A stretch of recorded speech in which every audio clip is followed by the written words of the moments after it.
BNP chairperson Begum Khaleda জিয়ার জীবনের দীর্ঘ সময় জুড়ে নীরবে পাশে থাকা মানুষটি ছিলেন ফাতেমা বেগম। ১.৫ দশকের বেশি সময় ধরে বাসভবন, কার্যালয়, রাজপথ, হাসপাতাল, বিদেশ সফর থেকে শুরু করে কারাগার সব জায়গায় খালেদা জিয়ার সঙ্গে ছিলেন তিনি। কিন্তু বেগম জিয়ার মৃত্যুর পর অনেকটাই একা হয়ে যান ফাতেমা। এমনকি চাকরি হারিয়ে বেকারও হয়ে পড়েন এই নারী। তবে মায়ের দীর্ঘদিনের সঙ্গীকে যোগ্য সম্মানী করেছেন তারেক রহমান। এবার ফাতেমাকে নিজের মেয়ের ছায়াসঙ্গী হিসেবে নিয়োগ দিয়েছেন তিনি।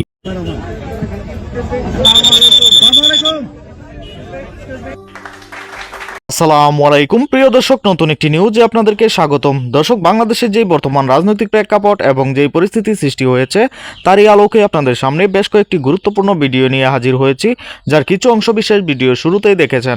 দর্শক, ভিডিওর শুরুটা দেখেই কিন্তু বুঝতে পেরেছেন আজকের ভিডিওটি কতটা গুরুত্বপূর্ণ হতে চলেছে। তাই বলবো, 1 সেকেন্ডও না টেনে পুরো ভিডিওটি দেখবেন। চ্যানেলে নতুন হলে সাবস্ক্রাইব করে রাখবেন পরবর্তী আপডেট পাওয়ার জন্য।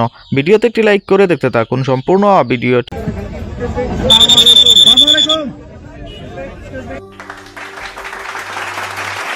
বিএনপি চেয়ারপারসন বেগম খালেদা জিয়ার জীবনের দীর্ঘ সময় জুড়ে নীরবে পাশে থাকা মানুষটি ছিলেন ফাতেমা বেগম।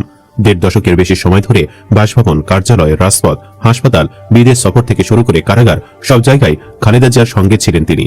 কিন্তু বেগম জিয়ার মৃত্যুর পর অনেকটাই একা হয়ে যান ফাতেমা।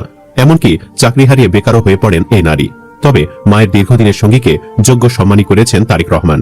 এবার ফাতেমাকে নিজের মেয়ের ছায়াসঙ্গী হিসেবে নিয়োগ দিয়েছেন তিনি।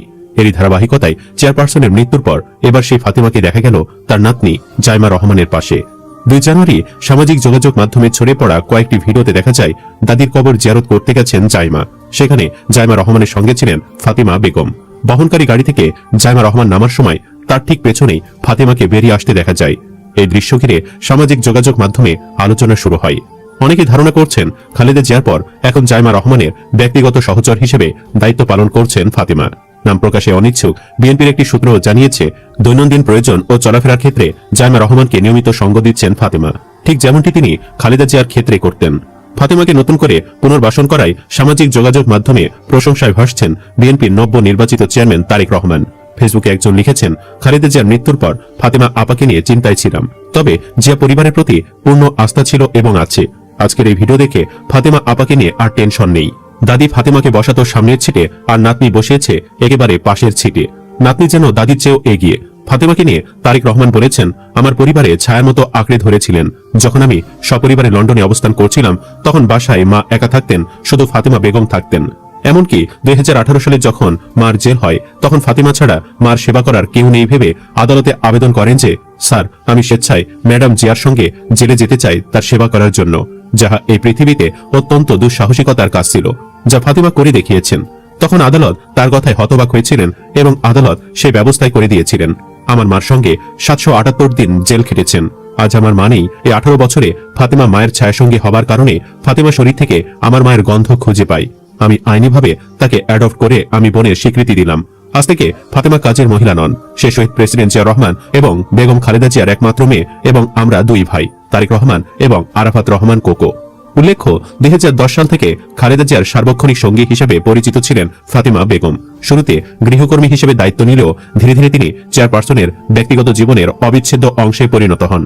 দলের দায়িত্বশীলরা জানিয়েছেন, খালেদা জিয়ার প্রতি তার গভীর আন্তরিকতা ও যত্ন ছিল সর্বজন বিদিত। সবসময় পাশে থাকা এবং প্রয়োজনীয় বিষয় মনে করিয়ে দেওয়াই ছিল তার নিয়মিত কাজ। স্বল্পভাষী ফাতেমার বয়স এখন প্রায় 40 বছর। তিনি 2 সন্তানের জননী। আগে মা বাবার সঙ্গে রাজধানীর শাহজাহানপুরে বসবাস করতেন। বিএনপি কার্যালয় সূত্র জানায়, দলের কেন্দ্রীয় এক নেতার মাধ্যমে ফিরোজায় তার কাজের সূচনা হয়। এদিকে গত শুক্রবার বিএনপি চেয়ারপারসন খালেদা জিয়ার কবর জিয়ারত করেন দলীয় নেতাকর্মী সহ সাধারণ মানুষ।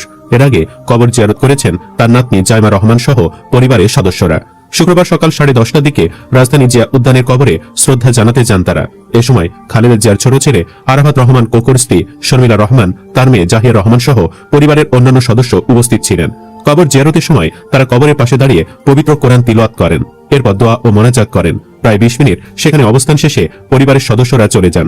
ফজরের নামাজের পর থেকে সাধারণ মানুষের জন্য কবর জিয়ারত ও দোয়া পাঠের সুযোগ উন্মুক্ত ছিল। তবে জাইমা রহমান সহ পরিবারের সদস্যদের আগমনকে কেন্দ্র করে প্রায় 1 ঘন্টার জন্য সাধারণ দর্শনার্থীদের প্রবেশ সাময়িকভাবে বন্ধ রাখা হয়।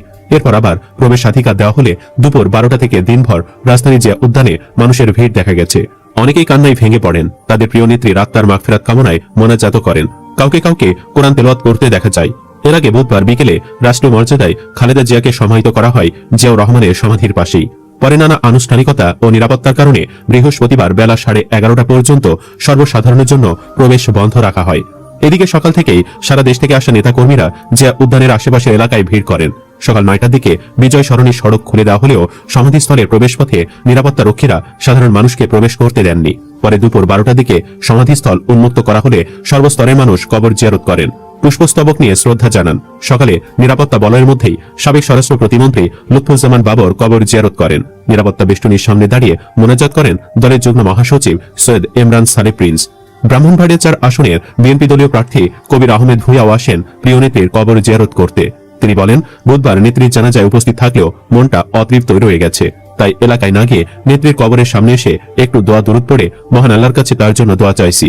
স্বাধীনতা ও সার্বভৌমত্ব রক্ষায় আমাদের নেত্রীর মধ্যে যে গুণাবলী আমি খুঁজে পেয়েছি তা আর কারো মধ্যে পাইনি। খালেদা জিয়ার কবর জিয়ারত করতে নোয়াখালীর কোম্পানিগঞ্জ থেকে সকাল 6টার দিকে এসেছেন বিএনপি কর্মী মুন্না। তিনি বলেন, সকালে এখানে এসে ভেবেছিলাম হয়তো কবর জিয়ারত না করেই ফিরে যেতে হবে। শেষ পর্যন্ত কবর জিয়ারতের সুযোগ পেয়েছি। আমাদের নেত্রীকে আমরা এমন সময় হারিয়েছি যখন তাকে আরো বেশি দরকার ছিল। কুড়িগ্রাম থেকে আসা যুবদল কর্মী সুলতান মাহমুদ বলেন, বাংলাদেশ যতদিন থাকবে ততদিন খালেদা জিয়াকে কেউ ভুলে যাবে না। গুলশানে চেয়ারপারসনের কার্যালয়ের সামনে গিয়ে দেখা গেছে সেখানে উঠছে কালো পতাকা। জাতীয় পতাকা ও দলীয় পতাকা অর্ধনমিত করা হয়েছে। খোলা হয়েছে শোক বই।